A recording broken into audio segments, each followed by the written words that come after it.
갈매기의 꿈. 리처드 바크. 가장 높이 나는 새가 가장 멀리 본다. 일부. 아침이었다. 그리고 찬란하게 떠오르는 태양이 부드러운 바다의 잔물결 위에 금빛 광선을 그으며 번쩍였다. 해변으로부터 바다를 1마일쯤 나간 곳에 고기잡이 배 한 척이 바닷물과 속삭이듯이 떠 있었고, 조반 모임의 알림이 바다 위를 나는 갈매기떼 사이에 재빨리 퍼져 나갔다. 드디어 수천 마리의 갈매기떼가 이리저리 날면서 먹이를 얻기 위해 싸웠다. 오늘도 또 살기 위한 바쁜 하루가 시작되는 것이다. 그러나 멀리 어선과 해변의 저쪽에 혼자 동떨어져 조나단 리빙스턴 시걸은 나는 연습을 하고 있었다. 30m 상공에서 물갈퀴 달린 그의 두 발을 꺾어 굽히고 그의 부리를 쳐들고 그리고 그의 두 날개를 통해 고통스럽고 힘든 비행을 해보려고 안간힘을 쓰고 있었다. 그 비행은 그가 천천히 날게 되는 것을 의미했고, 그리하여 바람이 그의 얼굴에 속삭이듯 불어올 때까지, 바다가 그의 밑에서 잔잔하게 누워있을 때까지 천천히 날았다. 맹렬한 집중력을 발휘하느라고 눈을 가늘게 뜨고 호흡을 모으고 한 번, 단 한 번, 더 조금이라도 선회하려고 애썼다. 그 순간 깃털이 곤두서며 그는 중심을 잃고 추락했다. 갈매기들은 대체로 비틀거리지도 않으며 중심을 잃고 속도를 늦추지도 않는다. 공중에서 비틀거린다는 것은 그들에게는 수치이며 불명예이다. 그러나 조나단 리빙스턴 시걸은 결코 부끄러워하지 않고 동요하는 힘든 선회를 위해 그의 날개를 다시 뻗으며 천천히 그리고 다시 한번 비틀거렸다. 조나단 시걸은 보통 새가 아니었다. 대부분의 갈매기들은 비상의 가장 단순한 사실 이상의 것을 배우려고 하지 않았다. 대부분의 갈매기들이 중요하게 생각하는 것은 나는 것이 아니라 먹이를 구하는 것이었다. 그러나 이 갈매기에게는 먹는 게 문제가 아니라 나는 게 문제였다. 그 무엇보다도 조나단은 나는 것을 사랑했다. 그런 생각은 다른 새들과 친하게 어울릴 수 있는 방법이 아님을 그는 알고 있었다. 그의 부모들조차도 조나단이 하루 종일 혼자서 수백 번이나 낮게 활강하고 실험을 되풀이하는 것을 보고는 당황하고 있었다. 그는 예컨대 그가 물로부터 그의 날개의 반 정도 높이로 나는 때를 제외하고는 왜 그가 힘을 덜 들이고 공중에 보다 오래 머물러 있을 수 있었는지를 알지 못했다. 그의 활공은 다른 갈매기들이 흔히 하듯 발로 물을 차 물보라를 일으키며 끝나는 것이 아니라 그의 몸쪽으로 단단히 유선형으로 구부린 발이 수면에 닿으면서 길고 단조로운 흔적을 남기는 것이었다. 그는 활강을 시작했을 때 해변에 내려서서는 자기가 활강한 길이만큼 모래 위를 걸어 그 길이를 재어보기도 했다. 조나단의 부모는 그의 이런 어처구니 없는 행동에 몹시 당황했다. 존, 왜 그러니? 그의 어머니가 물었다. 너는 왜 다른 갈매기 떼처럼 그렇게 행동하지 못하니? 저공 비행 따위는 펠리컨이나 신천홍에게 맡길 수 없니? 그리고 너는 왜 잘 먹지를 않니? 너무 말라서 이제는 뼈와 깃털 뿐이잖니. 뼈와 깃털만 남아있어도 상관없어요, 어머니. 저는 단지 창공에서 제가 할 수 있는 것은 무엇이고 할 수 없는 것은 무엇인지 알고 싶어요. 저는 단지 알고 싶을 뿐입니다. 이봐라, 조나단. 그의 아버지는 타이르듯 말했다. 이제 얼마 안 있으면 겨울철이 올 것이다. 그러면 고기잡이 하는 배도 거의 없어지고 얕게 놀던 물고기도 점점 물속 깊이 헤엄치게 된다. 만일 네가 꼭 배워야 한다면 먼저 먹이를 구하는 것부터 배우는 게 어떻겠니? 물론 네가 하고 싶은 비행수를 익히는 것도 좋겠지. 그러나 창공을 비행하는 것만으로는 먹고 살 수가 없잖아. 내가 나는 이유는 먹기 위해서라는 것을 잊어서는 안 된다. 알겠지? 조나단은 공손하게 고개를 끄덕였다. 그 후 며칠간 그는 다른 갈매기처럼 행동하려고 애를 썼다. 그는 정말로 다른 갈매기와 어울려 먹이를 먹으려고 선창가와 고깃배 주위를 날며 끼룩끼룩 소리를 지르고 싸우면서 고기나 빵 조각을 찾아 재빨리 날아내리곤 하였다. 그러나 조나단은 그러한 일을 해낼 수가 없었다. 이것은 정말 부질없는 짓이야. 이렇게 그는 생각하면서 힘들여 잡은 멸치를 자기를 따라오는 늙고 굶주린 갈매기에게 떨어뜨려 주었다. 이런 시간을 모두 나는 법을 연구하는 데 쓸 수 있다면 좋을 텐데 배울 건 그야말로 산더미처럼 많지 않은가? 얼마 지나지 않아 조나단 시걸은 다시 혼자서 바다 멀리 나아가 굶주리면서도 행복한 마음으로 연습을 하게 되었다. 배워야 할 중요한 과제는 속도였다. 일주일 남짓 연습한 뒤 그는 살아있는 어떤 갈매기보다도 더 빨리 나는 법을 배웠다.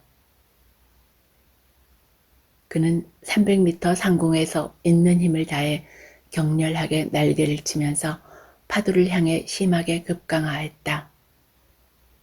그 결과 어째서 보통 갈매기들이 강렬한 속도로 급강하를 하지 못하는지 그 이유를 알았다. 단 6초 안에 그는 시속 110km를 날았는데 그 속도는 날개를 위로 치켜 올리자마자 균형을 잃게 되는 것이었다. 몇 번이고 같은 결과가 일어났다. 그가 늘 세심한 주의를 기울였음에도 불구하고 능력의 극한 점에서 연습하였기 때문에 고속도에서는 균형을 잃었다. 우선 300m 상공까지 날아오른다. 처음에는 전력을 다해 똑바로 수평으로 날다가 다음에는 날개를 치면서 수직 급강하로 돌입한다. 그럴 때마다 왼쪽 날개가 들썩거리면서 세차게 왼쪽으로 뒤집히려 했다. 그리고 균형을 잡기 위해 오른쪽 날개를 위로 지켜들자마자 불처럼 바닥이며 그의 몸은 오른쪽으로 나선 상태가 되어 낙하하는 것이었다. 그는 깃을 쳐 올리는 데 있어서 충분하리만큼 주의하지 못했다. 여러 번 같은 시도를 해보았으나 시속 110km 이상으로 나는 순간마다 그의 깃털은 엉망으로 휘감겨 버리고 균형을 잃고 바닷속으로 처박히고 말았다. 이 문제를 해결하는 열쇠는 그는 물에 흠뻑 젖은 채 생각했다. 날개를 고속으로 유지하지 않으면 안 된다는 것이었다. 그렇다. 시속 80km까지는 날개를 치더라도 그 이상이 되면 날개를 편 채로 가만히 놓아두면 된다. 600m 상공에서 다시 시도해 보았다. 몸을 기울여 강하하고 이어 시속 80km를 돌파하자 그는 부리를 곧장 아래로 향하게 하고 날개를 완전히 편 채 고정시켰다. 엄청난 힘이 필요했지만 결과는 아주 좋았다. 10초 안에 그는 시속 140km를 날았다. 조나단 시걸은 갈매기 세계에서 속도 신기록을 세운 것이다. 그러나 그의 승리는 한순간에 불과했다. 급강하 후 수면과 평행으로 날기 위해 양쪽 날개의 각도를 바꾸는 바로 그 순간 그는 지난번과 같이 끔찍하게 몸을 가눌 수 없는 불행에 빠져 시속 140km의 속도 안에 다이너마이트의 폭발과 같은 충격을 받았다. 조나단 시걸은 온몸이 산산조각이 나는 듯한 파열감을 느끼며 벽돌처럼 단단한 바다에 처박히고 말았다. 그가 의식을 되찾을 때는 이미 어두워져 있었고 그는 차가운 달빛을 받으며 바다 위를 표류하고 있었다. 양쪽 날개의 깃털이 부서지고 찢겨져서 매우 아프기도 했지만 실패의 중압감이 더욱 무거웠다. 그는 그 무게가 슬그머니 자신을 바다 밑으로 끌어내려 그것으로 만사가 끝나버렸으면 하는 나약한 심정이 되었다. 그는 물속에 흠뻑 잠긴 채 공허하게 울리는 이상스런 목소리를 자기 내부에서 들었다. 어찌할 수도 없다. 나는 한 마리의 갈매기일 뿐이다. 본래 내가 할 수 있는 일에는 한계가 있다. 만약 내가 나는 것에 대해 보통 이상으로 배우려고 했다면 나의 눈을 통해서 나는 법을 정확히 볼 수 있어야 했다. 내가 더욱 빨리 날도록 타고났다면 매의 짧은 날개를 가졌어야 했을 터이고 물고기 대신 쥐를 먹고 살아야 한다. 아버지가 옳았다. 나의 이 어리석음을 잊어야 한다. 나는 갈매기들이 있는 곳으로 돌아가 불쌍하고 능력의 한계에 있는 갈매기로서의 자신에, 즉 있는 그대로의 나 자신에 만족해야 한다. 목소리는 사라졌고 조나단은 그 말에 동감했다. 어두운 밤, 갈매기들이 있을 곳은 해변이다. 그리고 그는 이 순간부터 한 마리 착실하고 평범한 갈매기가 되기로 맹세했다. 그것은 모든 갈매기들을 즐겁게 할 것이다. 그는 어두운 수면으로부터 간신히 날아올라 육지로 향하며 편한 저공 비행법을 미리 배워둔 것을 적이나 다행스럽게 생각했고 스스로 대견하게 여기기도 했다. 그러나 아니다 라고 그는 생각했다. 지금까지의 자신과는 인연을 끊어야 한다. 배우고 익힌 모든 비행술도 잊어야 해. 이제 나는 다른 갈매기와 똑같으며 그들처럼 날아야 한다. 그는 고통을 참으며 30m 상공으로 올라가 세차게 날개짓하며 해변으로 향했다. 갈매기 떼 중 평범한 한 갈매기가 되어야겠다고 결심하니 아주 편안한 기분이 되었다. 이제부터는 자기를 비행 연습에로 몰아붙인 그 맹목적 충동으로부터도 해방되고 두 번 다시 한계에 도전하는 일도 그 때문에 생기는 실패도 없을 것이다.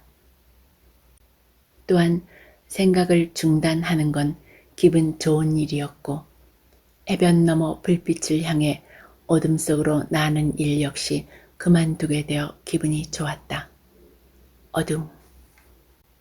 이때 마음속에서 날카롭고 엄숙한 소리가 들렸다. 갈매기는 어둠 속을 날지 않는다. 조나단은 그 소리에 신경을 쓰지 않았다. 다만 스스로의 생각에 흐뭇함을 느낄 따름이었다.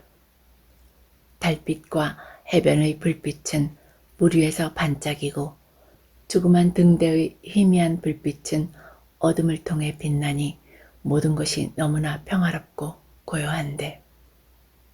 내려가라. 다시금 마음속에서 공허한 목소리가 울렸다. 갈매기는 결코 어둠 속을 날지 않는다. 만일 네가 어둠 속을 날려 한다면 너는 올빼미와 같은 눈을 가지고 있어야 한다. 눈을 감고 있어도 넓은 바다를 전부 알아볼 수 있어야 한다. 그리고 매우 짧고도 강한 날개를 가지고 있어야 한다.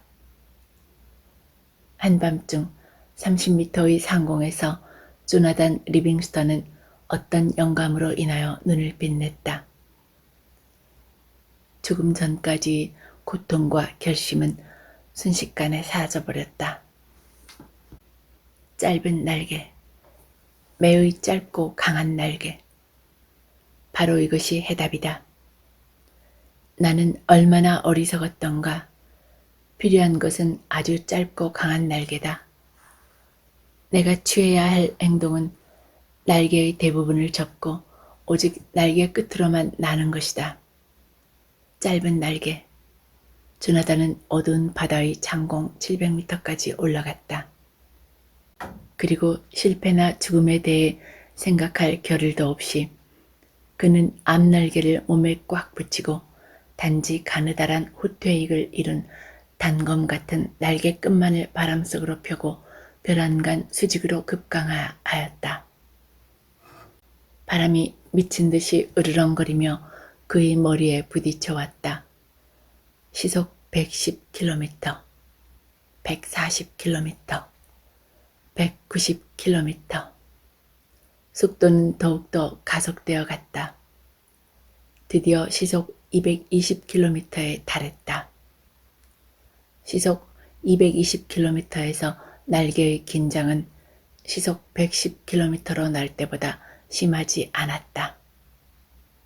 그리하여 날개를 아주 조금만 들고서도 하강 속도를 늦추어 달빛 아래 회색 총알처럼 파도 위로 곤두박질을 치지 않아도 되었다. 그는 눈을 가늘게 뜨고 몰아쳐오는 바람을 맞으면서 기쁨에 겨워 몸을 떨었다. 시속 220km. 그것도 스스로 균형을 유지하면서. 만약 600m가 아니라 1500m 상공에서 급강하한다면 도대체 얼마나 빠른 속도가 될 것인가? 그는 조금 전에 했던 맹세 따위는 저 무섭도록 빠른 바람결에 입술려 간 듯 깨끗이 잊어버렸다. 그렇지만 스스로 다짐했던 맹세를 깨뜨린 데 대해 양심의 가책을 느끼지 않았다. 이러한 약속이나 맹세는 보통 갈매기와 같이 평범하고 상식적인 것에 순종하는 갈매기들이나 지키는 것이다. 스스로 실천하며 배워서 뛰어난 경지까지 도달한 갈매기에게는 이런 따위의 약속은 필요하지 않았다.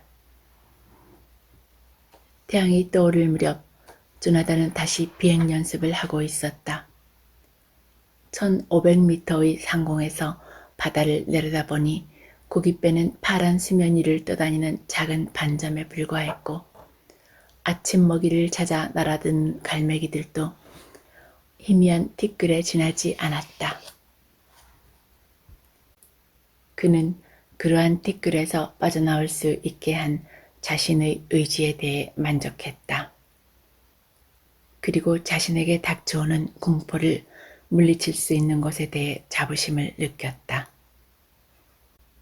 이윽고 그는 자연스럽게 앞날개를 편 뒤 바다를 향해 수직으로 하강했다. 1200m 상공을 날 때 그는 이미 한계 속도에 이르렀다는 것을 깨달았다. 바람이 그의 얼굴을 세차게 때려 더 이상 빨리 날 수가 없었다. 그는 이제 시속 340km로 일직선 강화 비행을 하고 있었다. 만일 이 속도에서 날개가 펼쳐지지 않는다면 자신의 몸뚱이가 산산조각이 날 것이라는 것을 알면서도 그냥 낙하를 감행했다. 그러나 그에게 있어 속도는 힘이었고 기쁨이었다. 그리고 순수한 아름다움이기도 했다. 그는 300m 상공에 이르러 수평 비행으로 전환했다. 날개 끝은 강한 바람 속에서 윙윙거렸으며 감각이 마비될 지경이었다. 구깃배와 갈매기 떼가 유성처럼 빠르게 그의 옆으로 비켜섰다. 그는 멈출 수가 없었다. 그런 속도에서 어떻게 하면 방향 전환이 되는지 그는 아직 모르고 있었다. 충돌하기만 하면 즉사하고 말 것이다. 그는 조용히 눈을 감았다. 그래서 그 사건은 그날 아침 해가 뜬 직후 발생했다. 조나단은 아침 먹이를 찾아다니는 갈매기떼의 한가운데를 쏜살같이 직진하여 꿰뚫고 나갔다. 눈을 감고 시속 340km의 속도로 하강하는데 깃이 바람과 부딪히는 소리가 금속성의 소리로 귓가에 전해졌다. 행운의 여신이 그에게 미소를 보냈는지 그는 결국 죽지 않았고 속도 비행은 성공했다. 이렇게 하여 조나단은 자기의 부리를 하늘 쪽으로 곧바로 지켜 올리고 시속 250km로 여전히 날고 있었다. 그가 시속 30km까지 속도를 줄이고 마침내 날개를 폈을 때 구깃배들은 1200m 아래의 바다 위에 빵 부스러기처럼 흩어져 있었다. 그의 생각은 완전히 승리했다. 최대한의 속도, 시속 340km를 나는 갈매기. 그것은 확실히 경이적인 성공이었고 갈매기 떼의 역사 속에 가장 위대한 순간이 아닐 수 없었다. 그리고 그 순간부터 조나단에게는 새로운 세계가 열린 것이다. 그는 곧 자신밖에 없는 외로운 연습장으로 날아갔다. 그리고 2400m 상공에서 급강하를 시도하기 위해 날개를 접고 회전하는 법을 알아내려 애썼다. 그런데 단지 날개의 끝을 아주 조금씩 움직이면 맹렬한 속도에서도 유연하고 완전한 방향 전환을 할 수 있다는 것을 그는 드디어 알아냈다.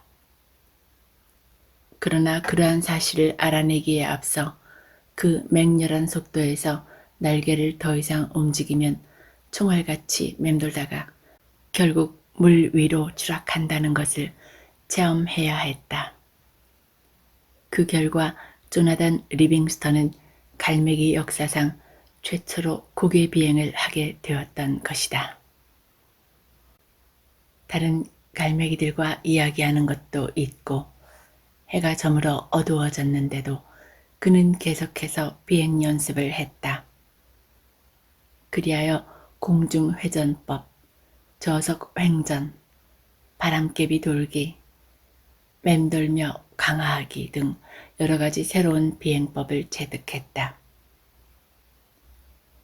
조나단은 언제나 밤이 이슥해서야 해변의 갈매기떼에게로 돌아왔다. 그는 너무 피곤해서 현기증이 일어날 정도였다. 그럼에도 마음은 매우 흡족하여 착륙하기 위해 수평 비행을 하다가도 한 바퀴 공중 회전을 하고는 사뿐히 내려앉았다.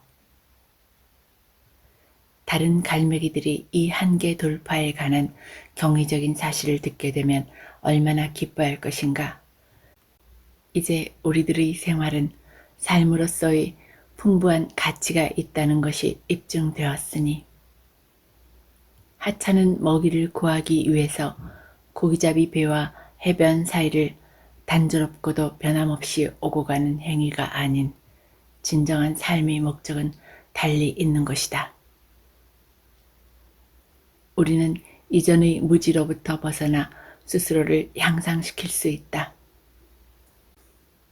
우리는 우리 자신이 지적이고 우수한 재능을 소유한 뛰어난 생물임을 자랑할 수 있다. 우리는 어떤 비행술이라도 터득할 수 있다. 조나단의 마음속에 있는 미래는 희망으로 가득 차 찬란하게 빛나고 있었다.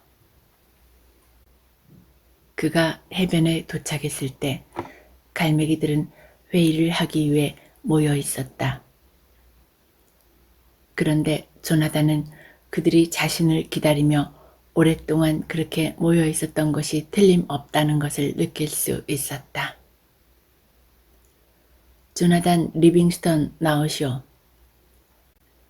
연장자인 갈매기의 말은 극히 형식적으로 들려왔다.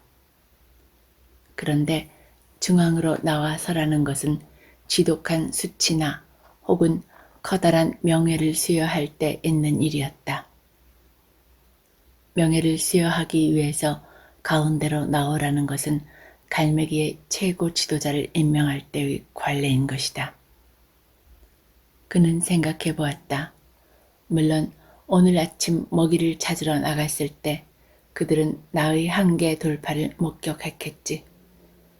그러나 나는 무슨 명예도 바라지 않고 또 지도자가 되고 싶은 욕심도 없다. 다만 내가 터득한 것을 나누어 갖고 싶을 뿐이며 우리 모두의 앞에 펼쳐져 있는 무한한 수평선을 보여주고 싶을 뿐이었다. 조나단은 앞으로 걸어나갔다. 조나단 리빙스턴, 그대는 다른 모든 갈매기들 앞에서 명예스럽지 못한 문책을 받을 것이오. 이 말을 듣는 순간 조나단은 마치 몽둥이로 머리를 한 대 얻어맞은 것 같은 충격을 받았다. 다리의 맥이 풀리고 깃은 힘없이 축 처져버렸다. 그의 귀에서 울리는 응잉거리는 소리로 머리까지 멍해왔다. 모욕을 받기 위해 중앙에 서라고? 있을 수 없는 일이다. 한계 돌파. 이들 중에서 그것을 이해하는 갈매기가 하나도 없단 말인가? 뭔가 크게 잘못된 것이다. 무책임하고도 무모한 행동을 하여 그 엄숙한 목소리는 마치 무슨 선고문을 낭독하는 듯이 느껴졌다. 너는 갈매기족의 존엄과 전통을 거역한 데 대한 불명예로 중앙에 나아선다는 것은 갈매기들이 집단으로부터 추방되어 멀리 떨어진 벼랑에서 외롭고 쓸쓸하게 살아야 된다는 것을 의미했다. 조나단 리빙스턴, 그대는 무책임한 행위를 보상받지 못한다는 것을 알게 될 것이다. 우리는 먹기 위해 세상에 태어났으며 살아남아 있는 것이다. 우리는 그것을 제외한 또 다른 이유를 아직 발견하지 못했다. 또 앞으로도 결코 알 수 없을 것이다. 모든 갈매기들은 조용히 듣고만 있었다. 조나단 리빙스턴은 연장자의 말에 온몸의 피가 거꾸로 솟는 것 같았다. 그래서 원래 회의의 선언에 대하여 항의하는 것은 안 되는 법인데 조나단은 자신도 모르게 소리를 높였다. 무책임하다고요? 그는 크게 외쳤다. 형제들이여, 산다는 것의 의미와 생활에 대해서 더 숭고한 목적을 찾고 갈구하는 갈매기보다 더 책임있는 갈매기가 과연 누구란 말입니까? 우리는 수천 년 동안이나 물고기를 찾아다녔습니다. 그러나 지금 우리는 살아가야 할 목적을 갖게 된 것입니다. 배우고 발견하고 그래서 좀 더 자유롭게 되어야 할 이유를 가지고 있는 것입니다. 저에게 제발 한 번만 기회를 주십시오. 그래서 내가 발견한 모든 것을 여러분들 앞에서 보여줄 수 있도록 해주십시오. 갈매기들은 모두 돌처럼 묵묵히 침묵을 지키고 있었다. 형제의 인연은 이미 끊어졌다. 갈매기들이 이구동성으로 외쳐댔고 일제히 자신들이 귀를 막으며 그에게 등을 돌렸다. 조나단은 그날부터 쭉 혼자서 보내게 되었다. 더구나 그는 멀리 떨어진 벼랑으로 쫓겨나서 지낼 수밖에 없었다. 그의 슬픔은 고독함이 아니라 다른 갈매기들이 자신들 앞에 기다리고 있는 비상의 빛나는 기쁨을 믿지 않으려고 한다는 사실이었다. 그들은 눈을 뜨고도 그것을 보려고 하지 않는다는 사실이었다. 그러나 그는 그러는 사이에도 매일매일 꾸준히 새로운 것을 배워갔다. 그는 유선형의 고속 낙하로 바다 밑 30m의 깊이에 모여서 헤엄치는 귀하고 싱싱한 물고기들을 발견할 수 있었다. 그는 이제 고깃배를 쫓아가거나 상한 빵 부스러기를 쪼아먹지 않아도 살아갈 수 있게 되었다.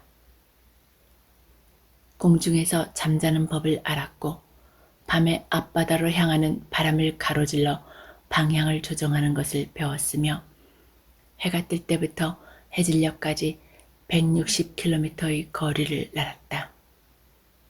그것은 단순한 육체적인 기술로서는 불가능하며 그 자신의 정신력을 조절할 수 있을 때에만 가능하다는 것을 알게 되었다. 그는 습득한 방법을 이용해서 다른 갈매기들이 안개와 비 때문에 먹이를 구하지 못하고 해변에 웅크리고 있을 때에도 바다 위에 짙은 안개를 뚫고 안개의 꼭대기를 벗어나 눈부시도록 해맑은 하늘을 마음껏 날아다녔다. 그는 높이 부는 내륙풍을 탈 줄 알게 되었고 기묘한 곤충들을 잡기 위해 땅 위 가까이까지 급강하하는 법도 알게 되었다. 이전에는 갈매기 떼 전체를 위해 갈구했던 말을 이제는 그 자신만을 위해 얻는 것이었다. 나아가 그는 비행의 여러 가지 또 다른 방법을 스스로 배웠고 그 때문에 자기가 치른 대가를 조금 더 아까워하지 않았다.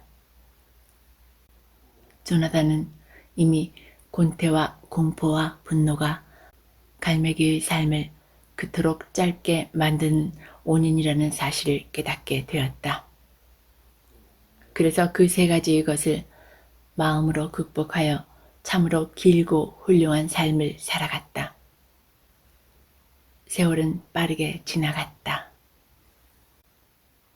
어느 날 저녁 그들이 찾아왔다. 그들은 조나단이 혼자서 그가 사랑하는 하늘을 유유히 비행하고 있는 것을 발견하고 다가온 것이다. 그의 양쪽 날개 옆에 나타난 두 마리의 갈매기는 별빛처럼 맑았고 높은 밤하늘에 부드럽고 감미로운 빛을 발하며 날고 있었다. 그러나 무엇보다도 가장 훌륭한 것은 그들의 비행 기술이었는데 그들은 조나단의 날개 끝에서 정확하고 일정한 거리를 유지하고 있었다. 조나단은 아무 말 없이 그들을 시험해 보았다. 지금까지 어떤 갈매기도 합격한 일이 없는 시험이었다. 그는 자신의 양날개를 뒤틀어서 시속 1.7km로 천천히 날았다. 눈부시게 빛나는 두 마리의 갈매기도 자세와 위치를 흐트리지 않고 유연하게 그와 함께 천천히 날았다. 그들은 이미 저속 비행법을 체득했던 것이다. 조나단은 양날개를 짧게 젓고 몸을 돌리면서 시속 300km의 급강하 비행에 돌입했다. 그들은 완벽한 편대를 이루어 줄을 내리긋듯 그와 함께 강하했다. 마침내 그는 그 속력으로 곧장 날아서 수직 서행 회전을 했다. 두 마리의 다른 갈매기들도 여유 있게 미소를 지으며 그와 함께 회전했다. 조나단은 수평 비행으로 돌아왔고 한동안 조용히 있다가 말했다. 훌륭하군. 조나단은 그들을 칭찬했다. 그런데 너희들은 누구지? 우리는 너와 같은 갈매기야. 조나단, 우리는 너의 형제들이야. 그 말은 힘있고 부드러웠다. 우리는 너를 더욱더 높은 곳으로 데려가려고 너를 집으로 데려가려고 왔어. 나는 집이 없어. 형제도 없고. 나는 아주 오래전에 추방당했어. 그리고 우리는 지금 커다란 산바람 위에서 날고 있어. 몇백 미터 이외는 나는 이 지친 몸을 끌고 더 높이 날 수가 없어. 그렇지만 조나단, 너는 반드시 지금보다 더 훌륭하게 날 수가 있어. 너는 지금까지 많이 배워왔으니까. 한 가지 과정이 끝나고 이제 새로운 과정을 시작할 때가 온 거야. 항상 그랬듯이 그때에도 그의 머릿속에는 무엇인가 순간적으로 떠올랐고 조나단은 또 다른 사실을 깨우칠 수 있었다. 그들의 말이 과연 옳았다. 그는 더 높이 날 수 있었고 그는 정말로 돌아가야 할 때가 온 것이다. 그는 마지막으로 한참 동안 먼 하늘을 응시해 보았다. 그리고 그는 그토록 많은 것을 배울 수 있었던 장엄한 은빛 대지를 긴 시선으로 바라보았다. 좋아, 가겠어. 마침내 그는 말했다. 그리고 나서 조나단 리빙스턴은 별빛처럼 영롱하게 빛나는 두 마리 갈매기와 함께 상공으로 높이 날아올라 완전히 어두워진 캄캄한 밤하늘로 사라졌다.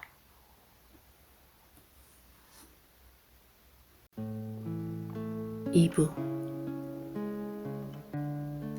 과연 이것이 천국이구나 하고 생각하며 조나단은 조용히 미소를 지었다.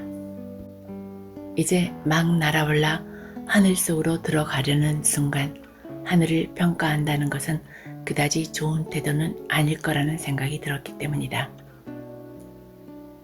조나단은 어두운 대지를 지나 구름 위로 날아올랐고 그 빛나는 갈매기와 편대를 이루어 하늘 속으로 날아들었을 때 그는 자신의 모습도 그들처럼 빛나고 있다는 것을 알았다. 실로 그의 금빛 눈 뒤에서 항상 살고 있었던 바로 그 젊은 조나단이 거기 있었는데 겉모습은 상당히 달라져 있었다. 그것은 그저 보통 갈매기의 모습을 하고 있었지만 그의 나는 모습은 이전보다 훨씬 훌륭해져 있었다. 전에 절반도 안 되는 힘으로 지상에서 가장 빨리 날 때보다 더 빨리 날 수 있게 된 것이다. 그의 깃털은 이제 하얀 눈송이처럼 찬란하게 빛났고 양날개는 정교하게 잘 다듬어진 은처럼 매끄럽고 완벽했다. 그는 즐거운 마음으로 가슴을 두근거리면서 이 새로운 날개를 어떻게 다루어야 할까, 어떻게 하면 속도를 더 낼 수 있을까를 연구하기 시작했다. 시속 400km로 날면서 그는 자기가 이제 수평 비행의 한계 속도에 도달하고 있음을 느꼈다. 그리고 시속 440km에 이르렀을 때 조나단은 그것이 자기가 할 수 있는 최대 속도임을 알고 대단히 실망했다. 새로운 날개와 온몸이 낼 수 있는 속도 역시 한계가 있었던 것이다. 비록 그것이 예전의 수평 비행보다 훨씬 더 빠른 것이라고 해도 여전히 거기에는 한계가 있고 그 기록을 깨뜨리고 넘어서는 데는 무한한 노력을 필요로 하는 모양이다. 하지만 하늘에는 결코 한계가 있을 수 없다 라고 그는 생각했다. 그때 구름이 걷히며 뒤에서 호위하던 다른 두 갈매기의 소리가 들려왔다. 무사히 착륙하기를 바란다, 조나단. 그런 뒤 그들은 더 높은 곳으로 사라져 버렸다. 그는 톱니바퀴 모양의 해안선을 따라서 바다 위를 날아갔다. 몇 마리 안 되는 갈매기가 상승 기류를 이용하여 벼랑 위에서 날아오르는 연습을 하고 있었다. 수평선이 끝나는 북쪽 끝의 벼랑에서도 다른 갈매기들이 나는 연습을 하고 있었다. 왜 갈매기가 저토록 적을까? 마땅히 갈매기떼로 뒤덮여 있어야 하지 않을까? 새로운 광경, 새로운 생각, 새로운 의문이 조나단의 마음을 마구 뒤흔들어 놓고 있었다. 그런데 나는 왜 갑자기 이렇게 피곤할까? 하늘의 갈매기는 결코 피곤하거나 잠을 잔다고도 여겨지지 않았다. 어디서 그런 이야기를 들었던가? 땅에서의 생활에 대한 기억들은 거의 사라져가고 있었다. 먹이를 잡기 위해 싸우던 일, 무리에서 추방당했던 괴로운 일 등 모두가 안개처럼 희미한 기억들로 사라져갔다. 10여 마리의 갈매기들이 그를 맞이하기 위해서 해안선까지 나와 있었다. 어느 갈매기나 한결같이 말이 없었다. 다만 그는 자신이 환영받고 있다는 것, 그리고 이곳만이 그의 안식처가 될 수 있다는 것을 느꼈다. 이날은 조나단에게는 실로 뜻깊은 날이었다. 아침에 해가 언제였는지조차 기억해낼 수 없을 정도였다.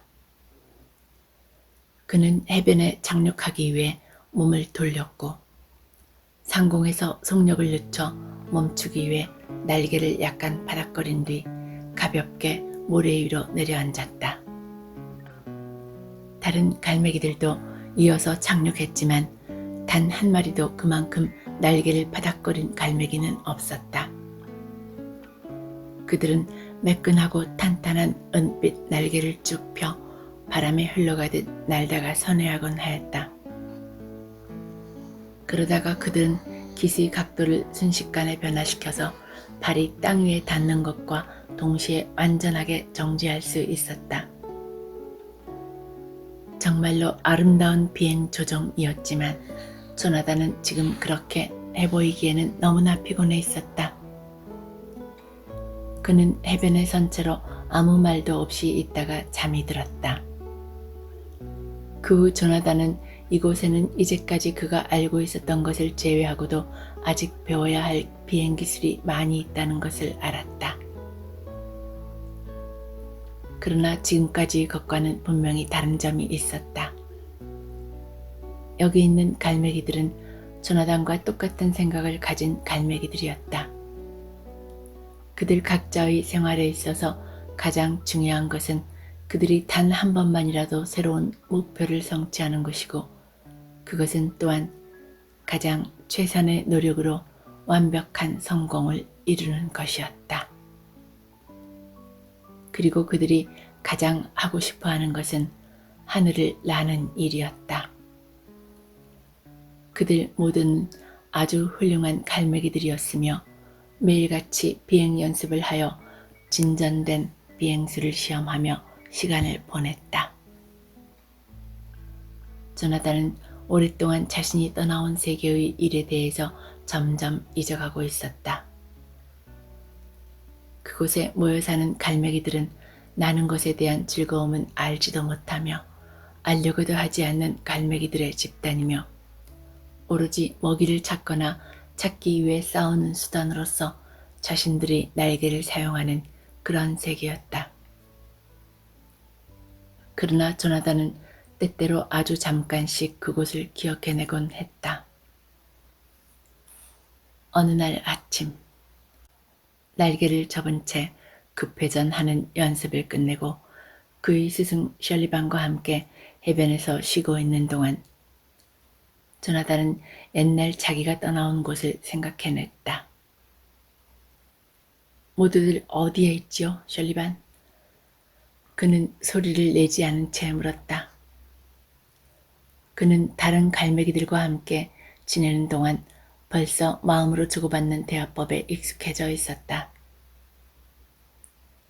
왜 이곳에는 더 많은 갈매기들이 없나요? 제가 살던 곳에는 수만 마리의 갈매기가 있었단 말이지. 그건 나도 알아. 셜리반은 머리를 가로저었다. 그 해답은 말이야, 조나단, 네가 100만 마리 중의 한 마리로 선택된 희귀한 갈매기라는 것이다. 우리들의 대부분은 여기까지 오는데 아주 오랜 시간이 걸렸단다. 우리는 하나의 세계로부터 나와서 그것과 거의 같은 다른 세상으로 온 거야. 우리는 떠나온 곳을 금방 잊어버리고 새로이 도착할 곳에 대해서도 관심을 갖지 않으며 다만 순간순간의 일만을 생각하며 살아왔어. 얼마나 많은 생명들이 먹는 것과의 싸움, 그리고 무리 속에서의 권리다툼 따위로 사라져버리고 이 이상의 고귀한 삶이 있다는 사실을 알기도 전에 그들의 생명이 끝나버린다는 것을 알고 있니? 수천의 고귀한 삶들이야. 존, 더 많은 생명들이 우리가 완전한 삶을 살고 있다는 것을 비로소 알기 시작할 때 끝나버리며 또한 우리들의 삶의 목적이 그 완벽함을 발견하고 그것을 내보이는 것이라는 생각을 깨우쳤는가 할 때 또 다른 수많은 삶들이 그냥 끝나버리는 것이란다. 물론 이와 똑같은 법칙이 우리들에게도 적용되는 거야. 우리는 지금 이 세상에서 배우는 것을 통하여 다음에 다가오는 세계를 선택할 수 있단다. 지금 아무것도 배우지 않으면 다음 세계가 펼쳐지게 되더라도 별로 새로운 것이 없지 않겠니? 그것은 극복해야 할 똑같은 한계들과 무거운 과제를 그대로 이끌고 가는 것과 다름없는 거야. 그는 날개를 펴고 바람 불어오는 쪽으로 얼굴을 돌렸다. 조나단, 하지만 넌 말이지. 그는 말을 계속 이어갔다. 너는 많은 것을 일찍이 배웠기 때문에 여기까지 오는데 수많은 고생을 하지 않아도 되었단다. 그들은 곧 하늘로 날아올라 훈련을 시작했다. 편대를 유지하면서 방향을 바꾸기 위해 회전하는 것은 매우 어려웠다. 왜냐하면 몸이 뒤집혀진 채로 날 때는 위와 아래를 반대로 생각해야 했기 때문이다. 즉, 날개를 구부리려고 해도 보통 때와는 반대로 해야 하고 스승의 동작에 대응하여 정확하게 역동작을 해낼 수 있어야 했다. 다시 한번 해보자. 셜리반은 몇 번이고 다시 말했다. 다시 한번. 그리고 마침내는 좋아. 그리고 그들은 공중 고개를 연습하기 시작했다. 어느 날 저녁 무렵이었다.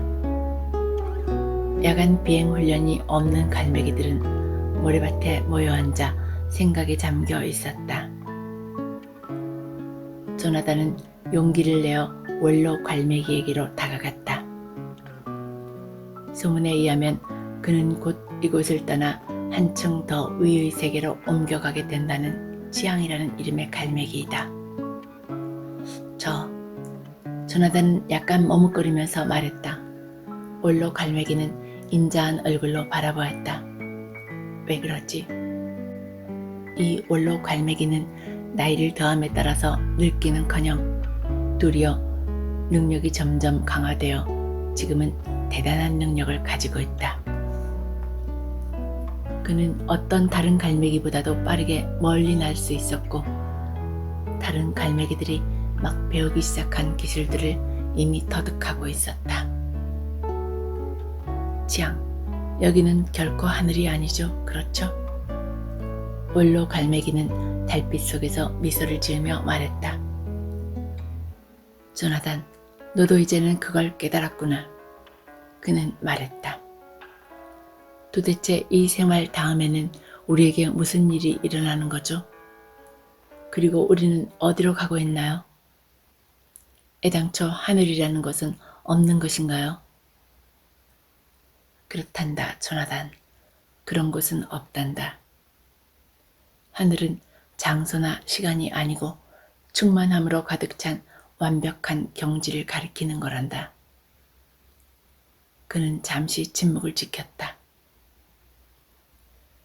너는 굉장히 빠르게 나는 갈매기야. 안 그런가? 저는 빠른 속도로 나는 것을 즐깁니다.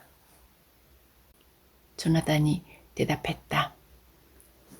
그 원로 갈매기가 자기가 빨리 나는 것을 인정하고 있다는 사실에 깜짝 놀라기도 했지만 자랑스럽기도 했다. 좋다, 조나단. 내가 완전한 속도에 도달하는 순간 하늘에 닿기 시작할 거야. 그 완전한 속도는 시속 수천 킬로미터로 비행하는 것도 100만 킬로미터로 나는 것도 아니지. 빛의 속도로 나는 것이야. 왜냐하면 아무리 숫자가 커져도 거기에는 한계가 있기 때문이지. 하지만 완전한 것은 한계가 있을 수 없어. 완전한 속도란 분명히 있는 것이며 또한 우리가 충분히 실현할 수 있는 거야.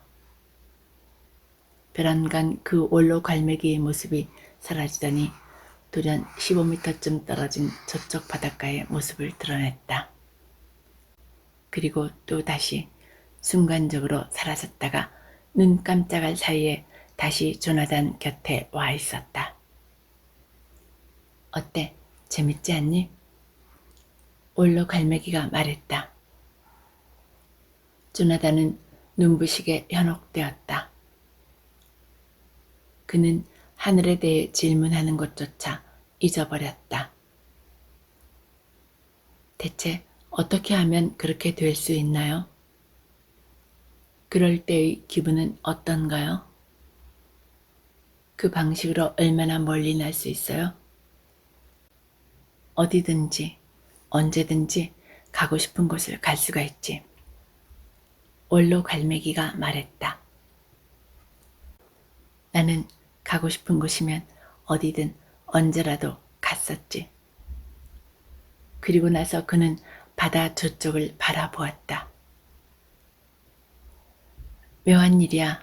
날아서 이동하는 것밖에 염두에 두지 않고 완벽한 것을 얻기 위해 이동하는 것에 신경 쓰지 않는 자들은 순간적으로 아무데나 갈 수 있단다. 기억해둬라, 조나단. 하늘은 일정한 장소나 시간을 가지고 있는 것이 아니야. 시간과 장소는 그 자체로서는 아무런 의미가 없기 때문이지. 하늘이란 그렇게 나는 법을 제게 가르쳐 주실 수 있어요? 조나단은 또 다른 미지의 세계를 정복하고 싶은 마음으로 불탔다. 물론이지. 네가 배우고 싶다면. 배우고 싶어요. 언제부터 시작할 수 있을까요? 당장이라도 좋아. 너만 좋다면 말이다. 저는 한시라도 빨리 배우고 싶어요. 조나단은 말했다. 그의 눈에서는 예전에 없던 이상한 광채가 빛나고 있었다. 무엇을 어떻게 해야 하는지 말씀해 주세요. 원로 갈매기 지향은 천천히 말하면서 젊은 갈매기를 무척 주의 깊게 바라보았다. 생각처럼 순간적으로 나는 것은 거기가 어디든지 간에 날아간다는 뜻이 되는데 그러려면 그는 말을 계속했다. 제일 먼저 내가 이미 그곳에 도착해 있음을 아는 데서부터 시작해야 되는 것이야. 치앙의 말에 의하면 순간 이동 비행의 비결은 먼저 자신의 육체의 능력은 한정되어 있지 않다고 생각하는 데 있었다. 고작 1m 남짓한 날개 길이와 비행 지도에나 써놓을 정도의 비행술밖에 없는 갈매기로 마음에 얽매이지 말라는 뜻이다. 나아가서는 그의 심연에 내재하고 있는 본성은 아직 쓰여지지 않은 숫자가 한계를 갖지 않듯 무한히 완전한 것이며 시공을 초월하여 아무 장소에나 순간적으로 도달할 수 있음을 알아야 한다고 그는 말하는 것이었다. 조나단은 날이면 날마다 해 뜨기 전부터 밤이 깊어질 때까지 그 비결을 익히려는 열정에 온통 사로잡혀 있었다. 그런데 모든 노력을 다했음에도 불구하고 그는 서 있는 지점에서 깃털 폭만큼도 이동할 수 없었다. 날 수 있다고 무작정 믿는 것은 금물이야. 지향은 몇 번이고 되풀이하여 말했다. 나는 데는 신념이 필요 없어. 이제 너에게 필요한 것은 난다는 것을 이해하는 일이야. 이해하는 것과 난다는 것은 같은 것이다. 자, 다시 한번 해봐. 그러던 어느 날이었다. 조나단이 눈을 감고 정신을 집중하며 서 있을 때 벼랑간 그 취향이 자신에게 했던 말을 문득 깨달았다. 그래, 맞다. 그게 사실이다. 나는 완전하고 무한히 발전할 수 있는 갈매기다. 그는 그것을 깨닫는 순간 충격처럼 커다란 기쁨을 느꼈다. 그래, 바로 그것이다. 원로 갈매기가 말했다. 그의 목소리는 벅찬 성취감으로 가득 차 있었다. 조나단은 눈을 떴다. 그는 원로 갈매기와 단둘이 전혀 낯선 해변에 서 있었다. 나무들이 물가장자리에는 쭉 서 있었고 서로 닮은 두 마리의 노란 새가 하늘 높이 날고 있었다. 조나단, 드디어 해냈구나. 그러나 너의 마음과 힘을 완전히 조정할 수 있을 때까지 더욱더 열심히 노력할 필요가 있다. 조나단은 매우 놀라 어리둥절했다. 도대체 여기가 어디예요? 원로 갈매기는 그 이상한 주위의 환경에는 전혀 관심을 나타내지 않고 조나단의 질문을 대수롭지 않게 받아 넘겼다. 우리는 초록색 하늘이 있고 태양 대신 두 개의 별이 떠 있는 어떤 유성이에 있다. 조나단은 환희에 찬 소리로 외쳤다. 그것은 그가 땅을 떠나온 후 처음 질러본 소리였다. 해냈구나. 그래, 너는 해낸 거야, 존. 지향이 말했다. 내가 무엇을 하고 있는지를 내 스스로 알 때 그것은 언제든지 성취될 수 있는 것이다. 자, 이제는 마음과 힘을 조정하는 일에 전력을 다하는 거다. 그들이 돌아왔을 때는 이미 어두워진 뒤였다. 다른 갈매기들이 그들의 금빛 눈에 경외의 빛을 띠고 조나단을 주시하였다. 왜냐하면 그가 그렇게 오랫동안 못 박힌 듯 서 있던 곳에서 사라지는 것을 보았기 때문이었다. 조나단은 그들의 축하가 너무 부담스러워 잠시도 견딜 수가 없었다. 나는 여기선 신입생입니다. 이제 겨우 시작했을 뿐인데요. 난 오히려 당신들한테 배워야 할 것입니다. 그건 그렇지 않아, 조나단. 옆에 있던 설리반이 말했다. 아니야, 존. 나는 지난 1만 년 동안 너처럼 배우기를 두려워하지 않는 갈매기를 만나본 적이 없어. 다른 갈매기들은 모두 조용하였고 조나단은 당황하여 몸둘 바를 몰랐다. 네가 원한다면 시간에 관한 연구를 시작해도 괜찮다. 원로 갈매기가 말했다. 그러면 너는 과거와 미래를 자유롭게 비행할 수 있게 된다. 그리고 거기까지 도달하면 너는 가장 어렵고 가장 강력하고 무엇보다도 즐거운 모든 일을 시작할 수 있게 되는 거야. 그래서 너는 보다 높이 날아오르기 시작할 테고 참된 사랑과 진실의 의미를 알게 될 것이다. 그리고 한 달쯤 지났다. 아니, 한 달처럼 느껴지는 시간이 지나갔는지도 모른다. 조나단은 경험을 바탕으로 해서 놀라운 속도로 배워가기 시작했다. 마침내 원로 갈매기의 수제자로서 그는 깃털이 달린 유선형의 컴퓨터처럼 새로운 생각을 받아들였다. 그런데 원로 갈매기 치앙이 떠나가야 할 날이 왔다.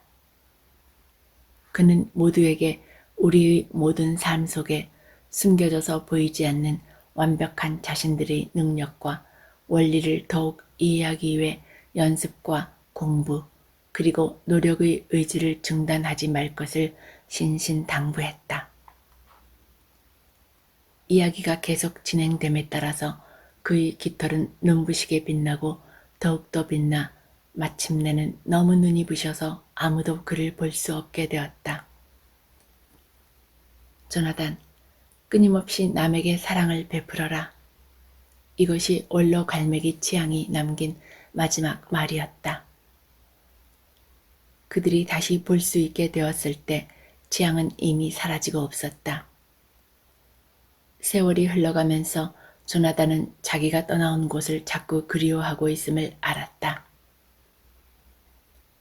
만약 조나단이 이곳에서 배운 것의 10분의 1, 아니 100분의 1이라도 알고 있었다면 삶의 의미가 얼마나 더 풍요로웠을 것인가. 그는 해변에 서서 생각에 잠겼다. 그곳으로 다시 돌아간다면 혹시 자신의 한계를 깨뜨려 보려고 노력하는 갈매기가 단 한 마리라도 있지 않을까? 자신의 비행을 고깃배로부터 빵 부스러기나 찾으러 가기 위한 수단이 아니라 참된 비상의 의미로 생각하는 갈매기가 한 마리라도 있지 않을까? 그는 계속해서 생각해 보았다. 혹시 그 갈매기 떼 앞에서 자신의 진실을 말하다가 추방당한 자가 한 마리라도 있는 것은 아닐까? 조나단은 사랑의 의미를 알면 알수록 본질을 깨달으면 깨달을수록 자꾸만 땅으로 돌아가고 싶었다. 왜냐하면 이제까지 외롭고 고통스럽게 살아왔음에도 불구하고 조나단은 태어나면서부터 교사가 될 수밖에 없는 몸이었고 또한 자기 스스로 진리를 터득하는 기회를 얻고 싶어하는 갈매기들에게 이미 자기가 발견한 진리의 일부를 나누어주는 그것이야말로 사랑을 실천하는 방법이라고 생각했기 때문이다.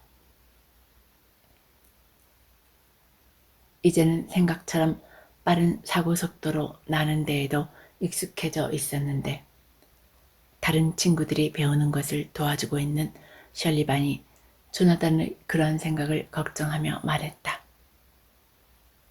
존, 너는 한 번 추방당한 갈매기야. 옛날에 함께 지냈던 갈매기들이 지금 내 말을 들을 것 같니? 너도 아마 그 격언을 기억하고 있겠지? 가장 높이 나는 갈매기가 가장 멀리 본다. 그건 진실이야.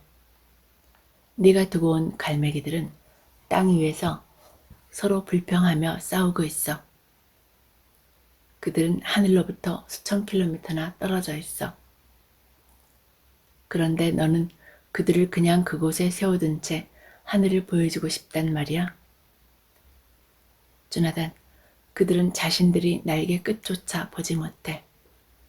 여기에 그냥 있도록 해. 그리고 새로운 갈매기들을 돕도록 해. 그들은 이미 높은 수준에 있으니 네가 가르쳐주는 것을 충분히 이해할 거야. 그는 잠시 말을 그쳤다가 다시 말했다. 만약 원로 갈매기 치앙이 그가 자라온 세계로 가버렸다면 오늘이 네가 있을 수 있겠니? 조나단은 마지막 말에 마음이 움직였다. 셜리반의 말이 옳다. 가장 높이 나는 갈매기가 가장 멀리 본다. 조나단은 새로 합류하는 갈매기들을 도와주면서 머물렀는데 그들은 모두 청명했고 배우는 속도가 무척 빨랐다. 그러나 얼마 후 조나단은 옛 생각이 다시 떠올랐다. 거기에 가면 배울 수 있는 능력을 가진 갈매기가 몇 마리는 있을 거라는 생각을 지워버릴 수가 없었다. 만약 치앙이 그가 추방했던 날 자기가 있는 곳으로 왔다면 지금쯤 그는 얼마나 더 많은 것을 배웠겠는가. 셜리, 나는 아무래도 돌아가야겠어요. 조나단은 마침내 말했다. 당신의 제자들은 모두 잘하고 있어요. 그들은 이제 당신을 도와서 새로 오는 갈매기들을 충분히 가르칠 수 있을 거예요. 너를 잃게 되면 쓸쓸하겠지, 조나단. 그는 오직 이 한마디를 했을 뿐이다.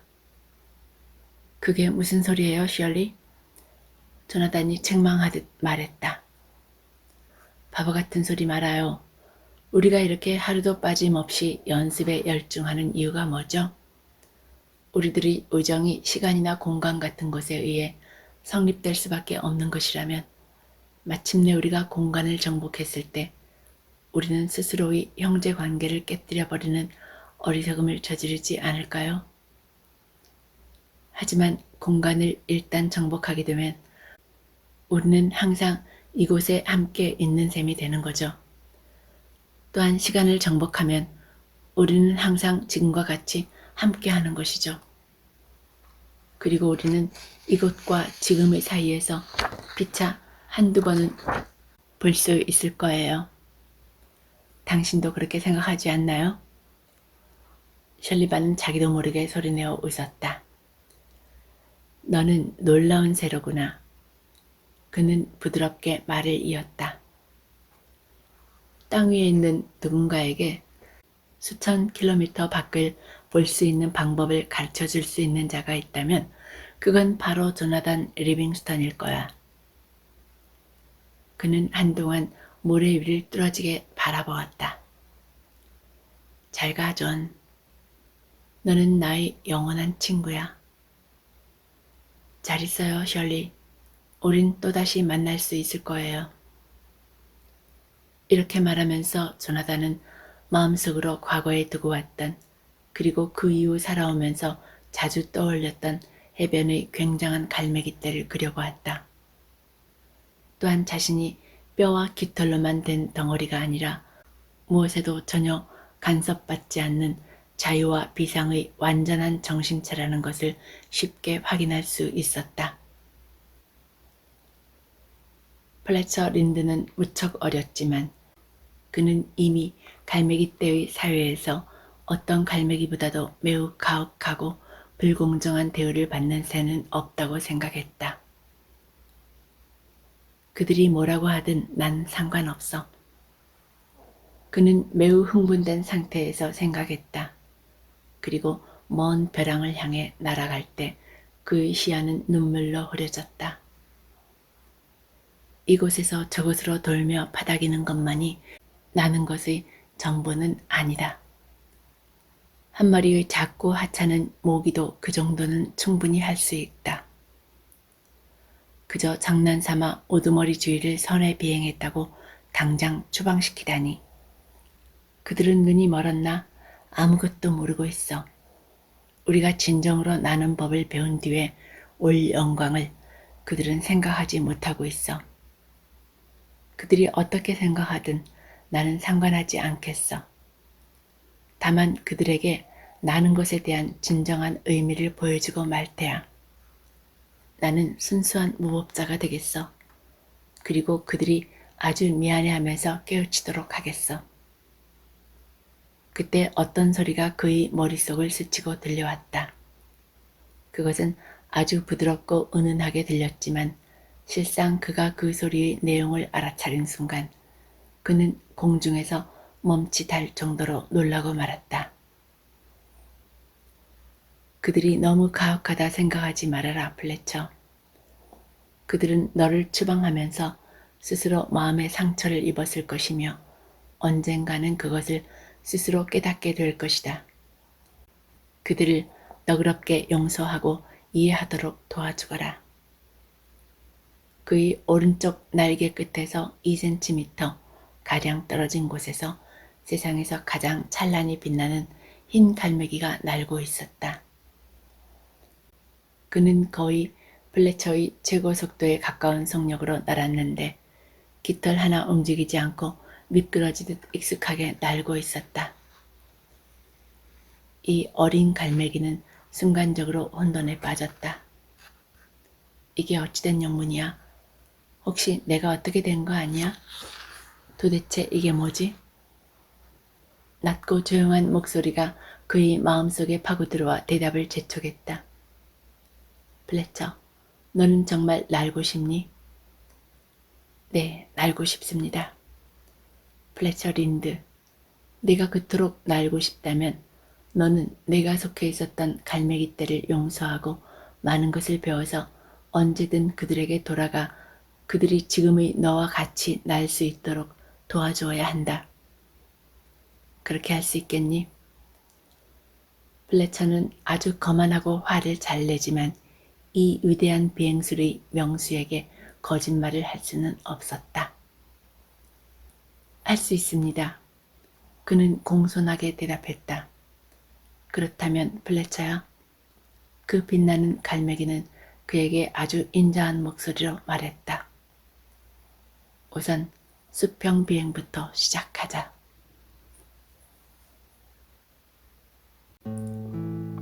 3부. 조나단은 천천히 그 먼 벼랑 위를 선회하면서 플래처를 바라보았다. 오로지 나는 것을 배우는 데에만 열중해 있는 미숙하고 어린 플래처는 비행법을 배우는 학생으로서는 거의 만점에 가까웠다.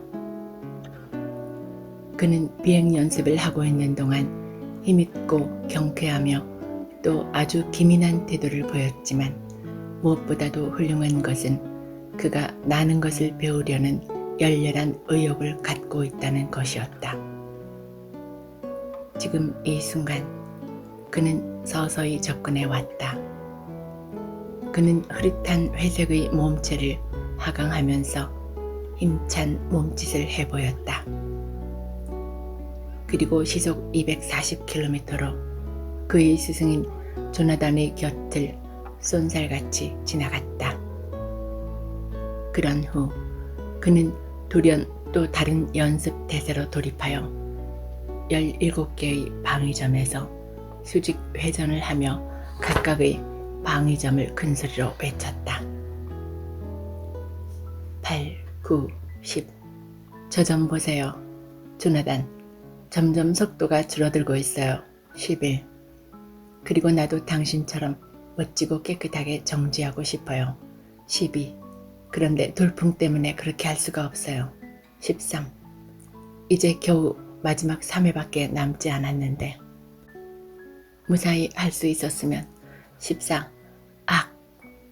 마지막 단계에서 플래처는 최선을 다하여 상승하려다가 성공하지 못하고 속도 비행에 실패했다. 그는 다시 그것을 만회하기 위해서 안간힘을 썼으나 실패하면서 생긴 격한 감정 때문에 더욱 나쁜 상태가 되었다. 그는 뒤로 넘어지며 공중제비를 하고 사정없이 거꾸로 곤두박질하면서 떨어지다가 그의 스승보다 300m 떨어진 아래쪽에서 겨우 몸체를 회복시켜 날 수 있게 되었다. 나 같은 걸 돌보는 건 시간 낭비예요, 조나단. 나는 글렀어요. 얼간이에요. 몇 번이나 시도해봤지만 도저히 해낼 수 없을 것 같아요. 조나단은 그를 내려다보면서 고개를 끄덕였다. 내가 그렇게 함부로 급상승을 시도하는 한 몇 번을 시도하더라도 정확하게 정지할 수 없을 거다. 플래처, 너는 자세를 변화시키는 순간 이미 75km를 날 수 있는 속력을 잃었어. 너는 좀 더 유연하게 하지 않으면 안 돼. 재빠르고 정확하면서도 유연하게 말이야. 알겠니? 그는 플래처와 같은 높이까지 강화했다. 자, 다시 자세를 가다듬고 나와 같이 편대를 만들어 해보자. 그리고 정지하는 순간을 잘 보거라. 몸에서 힘을 빼고 유연하게 해야 된다. 3개월쯤 지나자 조나단의 제자는 6으로 늘었다. 이들은 모두 추방당한 갈매기들이었는데 그들은 나는 기쁨을 맛보기 위해 난다는 이 새로운 비행에 대해 미지의 호기심으로 가득 차 있었다. 그러나 그들은 고도의 비행 기술의 연습은 잘 되었으나 그 배후에 있는 비행의 의미를 이해하는 것은 극히 어려운 일이었다. 우리들 하나하나는 가장 위대한 갈매기의 이념이고 자유라는 무한한 이상이다. 조나단은 저녁 때 해변에서 이와 같은 말을 하곤 했다. 그리고 정확한 비행은 우리의 진정한 자유를 제한하는 모든 것을 제거하지 않으면 안 된다. 그래서 우리는 고속, 저속, 고개 비행을 연습하고 있는 것이야. 그러나 그의 가르침을 받는 학생들은 그날의 비행 훈련에 지쳐서 잠들곤 했다. 그들은 비행 연습을 좋아했다. 왜냐하면 속도 연습을 하면서 마음의 쾌감을 느낄 수 있었고 해방된 스스로를 확인할 수 있었기 때문이다. 또한 과정마다 고된 훈련을 받았지만 연습 때 늘어나는 실력은 배움에 대한 열망을 충분히 만족시켜 주었기 때문이다. 그러나 이들 가운데 어느 누구도, 심지어는 플래처마저도 관념 비상이 바람과 깃털로 나는 것처럼 현실적으로 가능한 일이라고 믿는 데까지 이르지 못했다. 너희들의 온몸이 날개 끝에서 날개 끝에 이르기까지 완전한 비상을 익힐 수 있도록 전심전력을 다해라. 조나단은 기회 있을 때마다 강조했다. 그것은 눈으로 확인할 수 있는 현상을 띤 너희 생각 그 자체에 불과한 것이다. 생각의 사슬을 끊어버려야 한다. 그리고 육체의 사슬 동안 끊어버리고. 그러나 그가 그런 이야기를 어떻게 하든지 간에 그것은 재미있는 소설처럼 들렸으므로 어린 갈매기들은 더욱더 깊은 잠 속으로 빠져들었다. 불과 한 달이 지났을 때 조나단은 갈매기 떼에게 돌아가야 할 때가 되었다고 말했다. 지금 가는 것은 무리입니다. 우리는 아직 갈 때가 안 되었어요. 헨리 칼빈이 말했다. 또한 우리는 환영받지도 못할 텐데요. 추방당했으니까요. 환영받지도 못할 곳으로 무리하게 갈 필요가 있을까요? 우리는 우리가 원하는 곳에 갈 자유가 있고 또 우리가 있고 싶은데 있을 수 있는 자유가 있단다. 조나단은 이렇게 대답하고 모래사장을 떠나서 상승하여 날아갔다. 그리고 옛날 그 갈매기 떼의 고향이 있는 동쪽으로 방향을 바꾸었다. 그의 가르침을 받던 제자들은 순간적으로 고민에 빠졌다. 왜냐하면 추방된 갈매기는 다시 돌아갈 수 없다는 것이 갈매기 떼의 규칙이기 때문이며 또한 그 규칙은 1만 년 동안 한 번도 깨진 적이 없었기 때문이다. 규칙을 따르자면 머물러야 했고 조나단의 말을 따르자면 가야 했다. 그러나 조나단은 이미 바다 멀리 가고 있었다.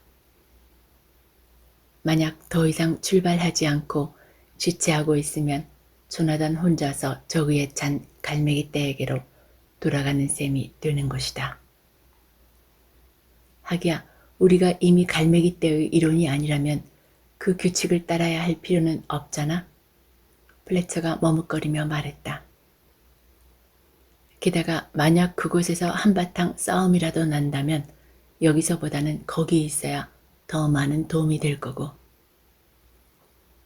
이리하여 그날 아침에 조나단을 포함한 8마리의 갈매기는 날개에 날개를 맞대고 이중 다이아몬드 형태의 편대를 지어서 서쪽으로부터 동쪽으로 줄지어 날아갔다.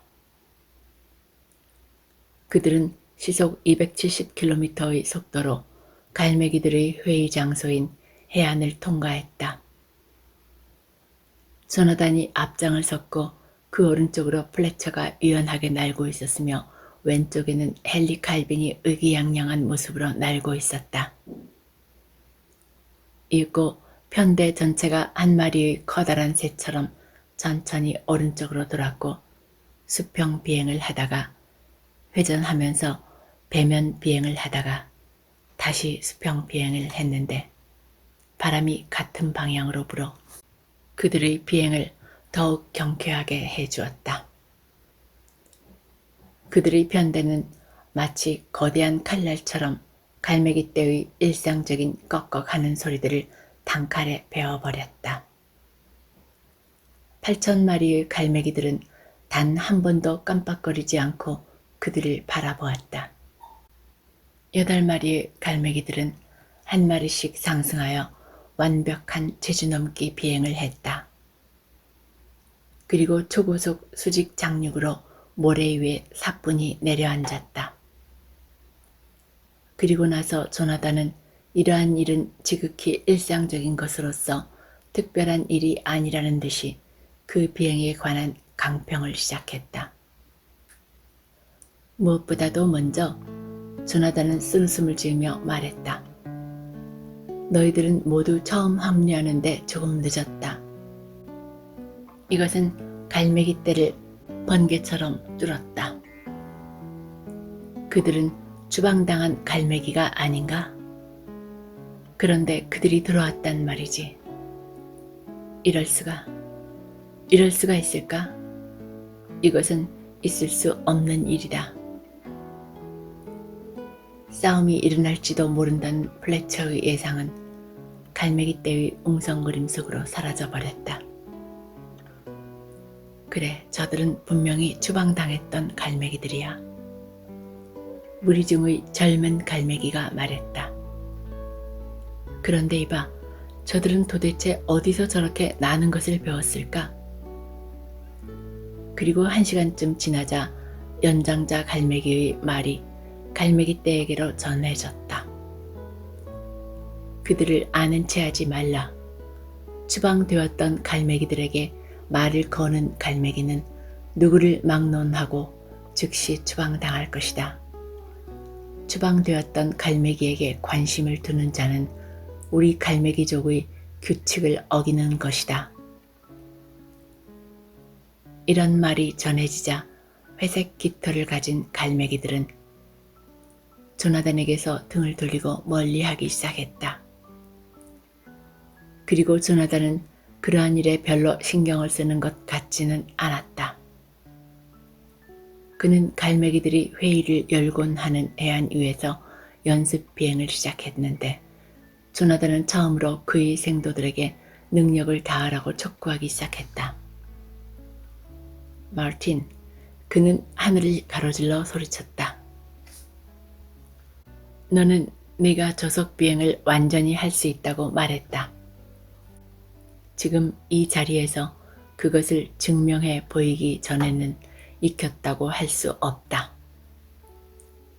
아주 어리지만 침착하고 귀여운 마틴 윌리엄은 그를 가르쳐주는 선생님의 정열에 사로잡혀 최선을 다한 덕분으로 저속 비행의 명수가 되었다.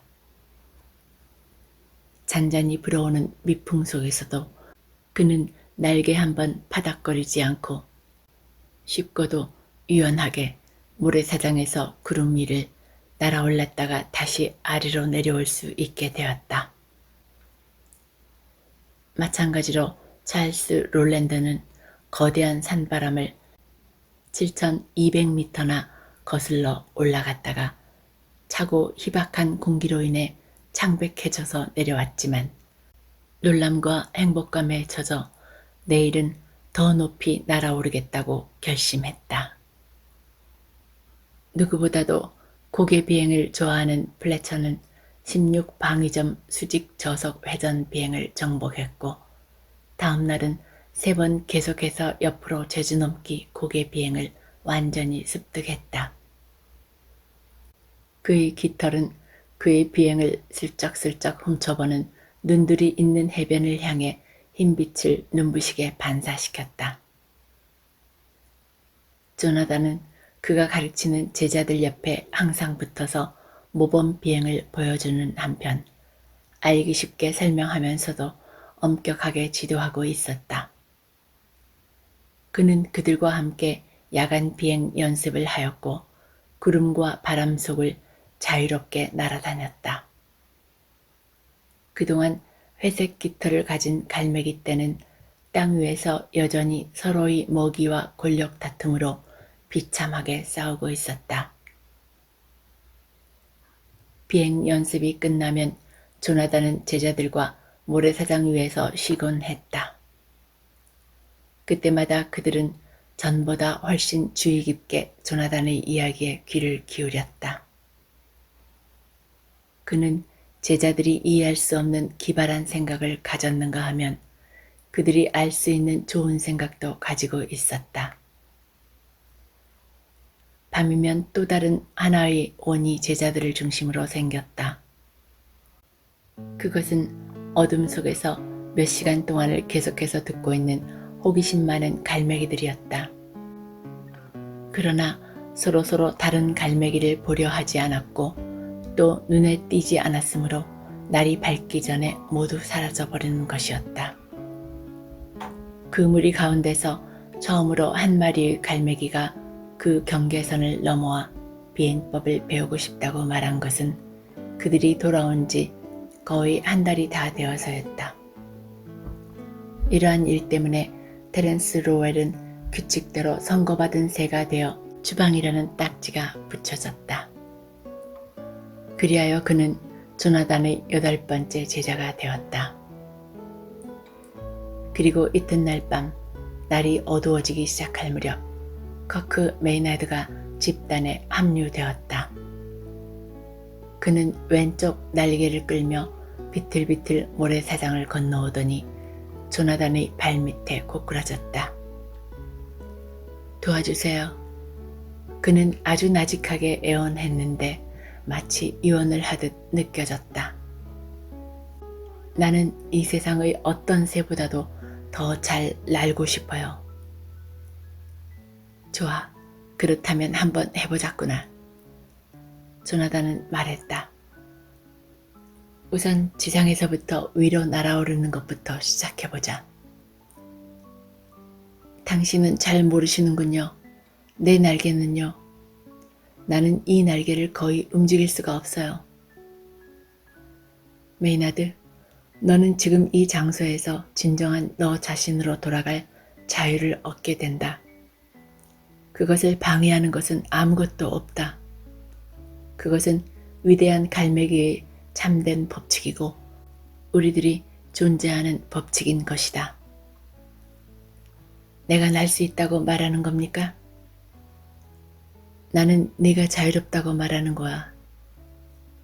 커크 메이나드는 그 말을 듣자마자 이내 수월하게 날개를 펴 어두운 밤하늘로 떠올랐다.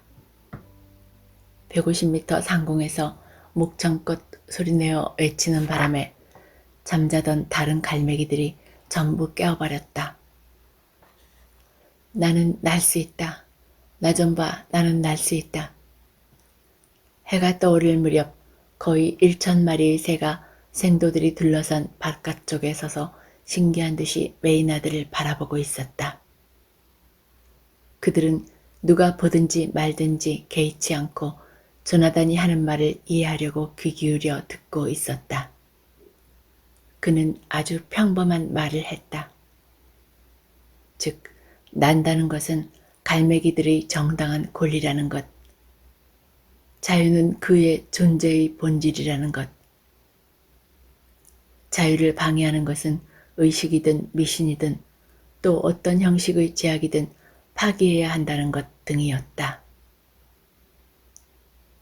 파기하라고 했는데 갈매기 떼 속에서 어떤 목소리가 말했다.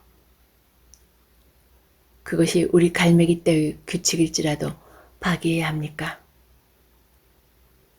진정한 법률은 오직 자유로 이끌어가는 것 뿐입니다. 다른 규칙은 없어요. 조나단이 말했다. 어떻게 당신은 우리가 당신만큼 날기를 기대합니까? 또 다른 갈매기의 질문이었다. 당신은 다른 갈매기들보다 훨씬 특이하고 능력이 탁월하고 신성한 갈매기입니다. 플래처를 보시오.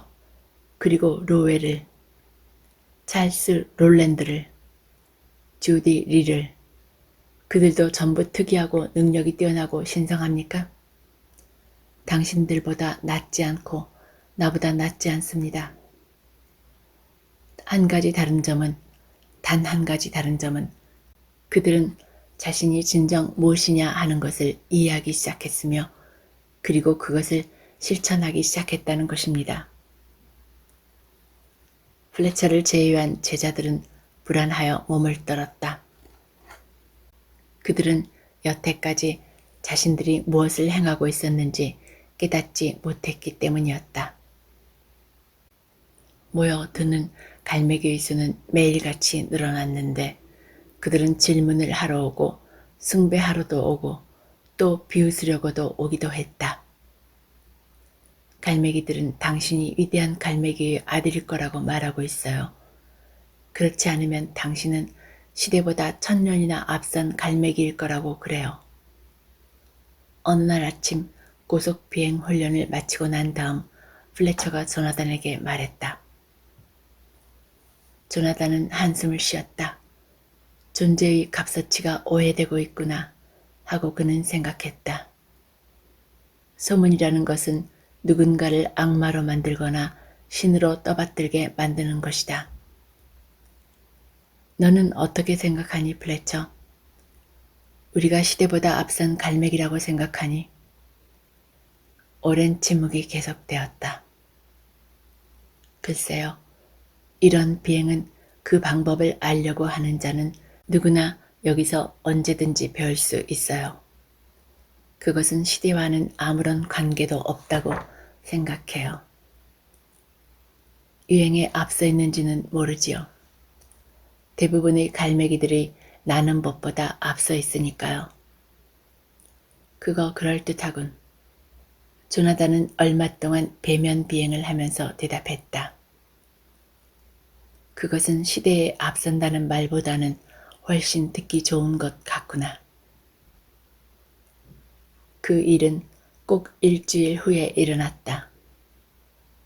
플래처는 새로운 생도들의 학급에서 고속 비행의 기초 원리를 시범해 보여주고 있었다. 그는 2100m 상공에서 급강하하여 지상과 평행으로 날고 있는 중이었다. 해변 위에서 불과 몇 센티미터 안 되는 위를 기다란 회색 선이 섬광처럼 돌진해 갔다. 그때 처음 날아보는 어린 갈매기 한 마리가 엄마를 부르며 그의 비행 항로로 들어왔다. 순간적으로 그 어린 갈매기를 피하려고 플래처는 왼쪽으로 급선회 했다. 그 순간 시속 320km가 조금 넘는 속도로 단단한 화강암 절벽에 부딪혔다. 그 절벽은 플래처에게 또 다른 세계로 들어가는 거대하고 견고한 문과도 같았다.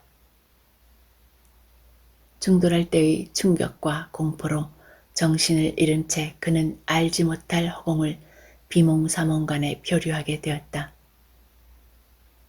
두렵고 슬프고 그리고 이루 말할 수 없이 불안했다. 이윽고 목소리가 들려왔다. 그것은 그가 조나단 리빙스턴을 처음 만났을 때 들었던 것과 같은 소리였다. 기술을 써야지, 플래처. 우리는 우리의 한계를 질서 있고 참을성 있게 극복하려는 거야. 나중에 계획된 연습을 할 때까지 우리는 바위를 통한 태클 비행을 하지 않아. 조나단, 위대한 갈매기의 아들로도 알려져 있지. 조나단은 담담한 어조로 말했다. 여기서 무엇을 하고 있나요? 벼랑, 나는 아직 살아있는 것인가요? 플래처, 이것 봐. 생각해보라고. 너는 지금 분명히 나에게 말하고 있지 않니? 너는 틀림없이 죽지 않고 살아있는 거란다. 그렇지? 네가 방금 경험한 것은 오히려 너 자신의 의식 수준을 급격히 변화시켰단다. 이제부터는 너의 선택만이 남았다.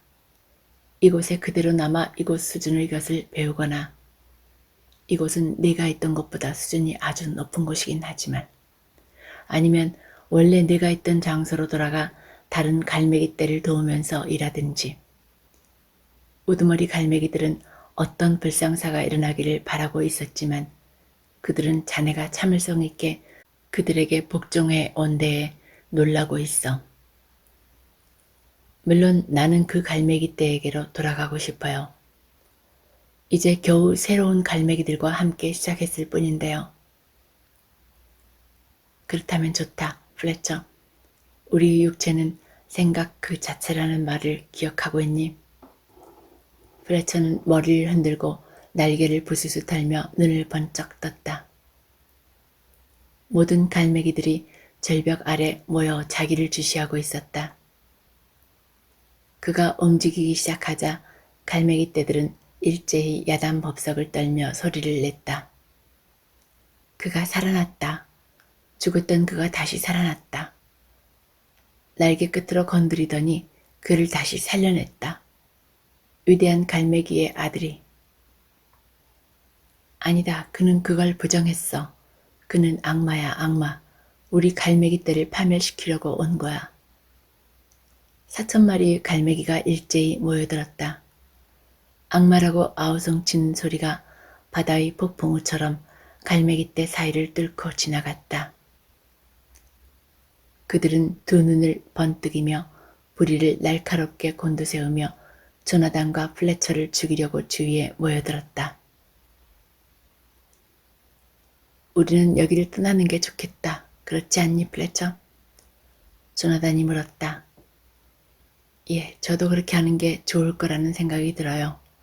그렇게 할 수 있다면. 순간적이었다. 그들은 어느새 800m 떨어진 곳에 서 있는 자신들을 발견했다.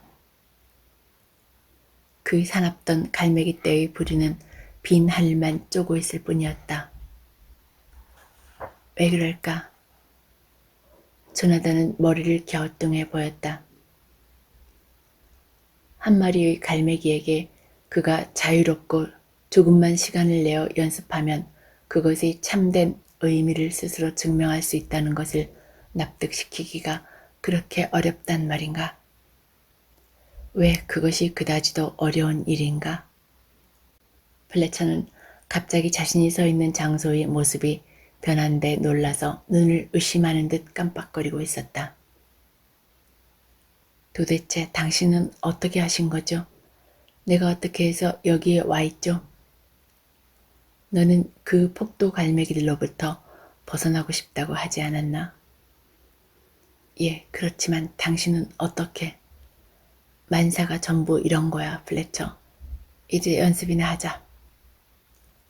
날이 밝자 그 갈매기 떼는 그들의 미친 듯한 행위를 잊어버렸으나 플래처는 잊지 못했다. 조나단, 당신은 오래전에 저에게 직접 말씀하신 것을 기억하고 계세요? 당신은 갈매기 떼에게로 돌아가서 그들이 배우려 한다면 그것을 도울 만큼 충분히 사랑하라고 말씀하신 것 말입니다. 물론 기억하고 말고 어쩌면 자기를 죽였을지도 모를 광폭한 갈매기들을 어떻게 사랑할 수 있는지 또한 그들이 배우는 것을 왜 도와주라고 했는지 이해할 수 없어요. 플래처, 너는 저런 일이 혐오스러울 거야. 증오와 악을 사랑할 수 없다는 것은 너무도 당연하지. 그러나 너는 스스로를 단련시키고 갈매기 본래의 모습, 즉 그들 각자에게 깃들어 있는 선을 발견하도록 노력해야 한다. 그리고 그들로 하여금 그들 자신 속에 있는 선을 볼 수 있도록 도와주는 거야. 그것이 바로 내가 말하는 사랑이란 뜻이야. 그것을 알기만 하면 매우 즐거운 생활이 될 거야. 나는 열성적인 한 마리의 갈매기를 기억하고 있는데 그의 이름은 플래처 린드란다. 그는 갈매기 떼로부터 추방을 당하고 그 떼거리들과 죽을 정도로 싸우면서도 훈련을 하기 위해서 벼랑에서 떨어지고 스스로 감당해내기 어려운 시험의 세계인 지옥을 세운 것이다. 그런 뒤 오늘날 그는 자신의 생활 무대인 하늘을 세우고 그 옛날의 형제 갈매기 전체를 그 방향으로 이끌어가고 있는 것이다. 플래처는 그의 스승인 조나단 쪽으로 얼굴을 돌렸는데 그의 눈에는 순간 두려움의 빛이 스쳤다. 내가 이끌어가고 있다고요? 그게 도대체 무슨 뜻이에요? 여기서 가르쳐야 할 분은 바로 당신이에요. 당신은 떠날 수 없어요. 떠날 수 없다고? 너는 다른 갈매기들, 또 다른 많은 플래처린드가 있다는 사실을 전혀 생각할 수 없겠니? 이미 너는 또 다른 빛을 찾아서 날기 시작하는 갈매기들의 희망이고 스승이라는 것을 생각할 수 없는가 말이다. 그들이 자기를 가르쳐줄 스승을 구하고 있다는 사실을 전혀 알지 못한단 말이냐? 존, 당신은 그게 바로 나라고 생각하시는 건가요? 나는 그저 평범한 갈매기에 지나지 않아요. 그러나 당신은 위대한 갈매기의 아들이란 말이겠지? 조나단은 길게 한숨을 쉬며 먼 바다를 망연하게 바라보았다. 너는 더 이상 나를 필요로 하지 않아. 내게 필요한 것은 자신에게 숨겨져 있는 진정한 자아를 발견해 나가는 것이다. 그때의 플래처가 바로 너의 스승이야. 그리고 다시 너에게 필요한 것은 그의 말을 이해하고 그가 명하는 대로 따르면 되는 것이야. 순간 조나단의 몸이 공중에 뜨더니 영롱한 빛으로 점차 투명해지기 시작했다. 나에 대해서 어리석은 소문을 퍼뜨리거나 또는 나를 신처럼 떠받들지 않도록 해라. 알았지, 플래처? 나는 한 마리 갈매기에 불과해. 나는 그저 나는 것을 좋아한단다. 조나단, 사랑하는 플래처, 너는 눈으로 보듯이 배우지 마라. 눈으로 배운 것을 믿어서는 안 된다. 눈으로 보고 배우는 것은 반드시 한계가 있다. 너 스스로 움직여서 알아내고 이해해야 돼. 내가 이미 알고 있는 것을 찾아야 한다. 그러면 스스로 나는 법을 알게 될 거야. 또 한 번의 광채가 빛을 발하더니 조나단은 허공으로 호련히 사라졌다. 얼마 뒤 플래처는 무거운 마음을 털어버리려는 듯 허공으로 솟구쳐 올라갔다. 그리고 거기서 처음으로 수업을 받고 싶어하는 새로운 제자들을 만났다. 우선 시작하기 전에 그는 무섭게 이야기를 시작했다. 갈매기란 자유라는 무한한 이념의 상징이고 또한 위대한 갈매기의 화신으로서 날개 끝에서 날개 끝까지 그들의 생각 자체에 지나지 않는다는 것을 이해하지 않으면 안 돼. 어린 갈매기들은 잘 알 수 없다는 듯이 그를 멍하니 바라보았다. 어라, 뭐가 이래? 아무래도 이것은 공중회전 법칙과는 좀 다른 것 같은데 그들은 생각했다. 플래처는 한숨을 내쉬고 다시 말을 시작했다. 그럼 좋다. 그는 그렇게 말하고 그들의 능력을 시험해 보려는 듯 제자들을 보았다. 그럼 수평 비행부터 시작해보자. 이렇게 말하는 순간 그는 멀리 떠난 그 친구가 정직했다는 것, 자기가 플래처 자신보다 더 탁월하지 않다고 한 점이 정말 정직했음을 일시에 이해했다. 한계가 없다고 했죠, 조나단. 그는 속으로 생각했다. 그래, 맞았어. 그렇다면 내가 어떤 한계를 넘어 당신의 해변에 나타나서 당신에게 비행에 관한 몇 가지 기술을 보여줄 날도 멀지 않았다.